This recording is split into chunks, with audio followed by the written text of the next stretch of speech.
When we discuss the various aspects of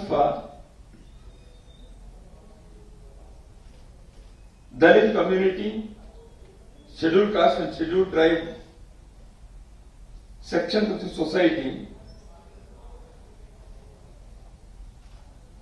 invariably certain aspects come to the fore. One of them is the reservation.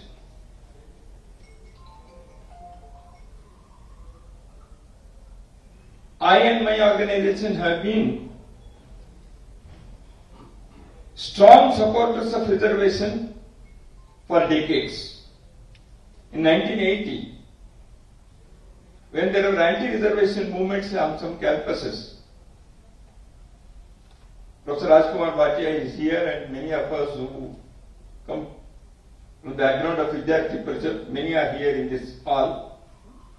You must be remembering that we passed a resolution. Not only that, we organized an All India seminar in Patna about the reservation.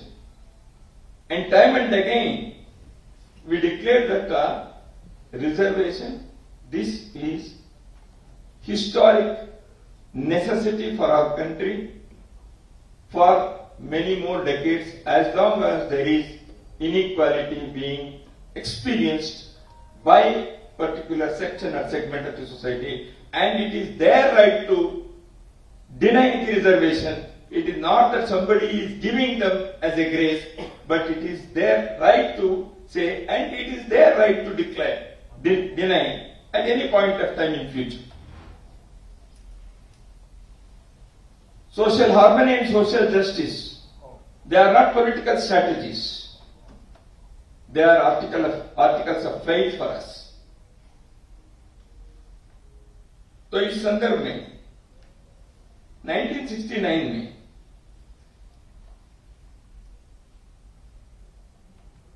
में गुरुजी गोलवालकर उन्होंने एक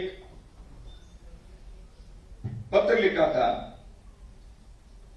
after the conference of विश्व हिंदू परिषद इन Udupi. In 1969, a resolution was passed declaring that untouchability has no place in our religion or in society, and it has no sanctity. And this was passed by many prominent Shankaracharyas, Mathadishas, etc. Why I am mentioning is this. Society discusses many things, but many a time, who says what is more important. That's when it comes from the people who have occupied religious seats, from where these things have been interpreted rightly or wrongly in the past,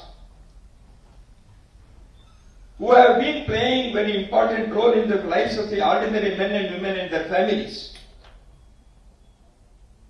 When they say certain things, it will go a long way. And after that, Sri Guruji Golwalkar wrote a letter to an important functionary, and I will just read 2-3 sentences of that important letter. The resolution on untouchability, which is supported and blessed by all our Acharya, Dharmacharya, Mathadishas, etc., and holy men of all other creeds and all that holds our pious expressions, merely cannot be applied in actual life. Centuries of old prejudices do not disappear only by superior sense and wishful thinking and passing some resolutions. Hard work and right propagation has to be taken from town to town, village to village, house to house, and people have to be educated to accept and practice what has been resolved. The next sentence is more important. It should not be presented as a dispensation to the pressure of modern times, but as an abiding principle and way of life in a humble spirit of atonement for our past mistakes. Modern times है, science and technology का advancement हुआ है, education हुआ है, इसलिए pressure of time के कारण हम इसको एक्सेप्ट करते हैं, ऐसे नहीं सोचना है। It should not be present in end but an abiding principle of real life. जीवन दर्शन क्या है, जीवन के आधारभूत तत्व क्या है? If divinity is present in every soul, then all are equal. If that is the experience, if that is the principle, if that is the philosophy of this land, it should be practiced in day-to-day life. इसलिए ये कहा गया, abiding principle and way of life in a humble spirit of atonement for our past mistakes. A change of heart, a moral and emotional change in the attitude and behavior has to be brought about.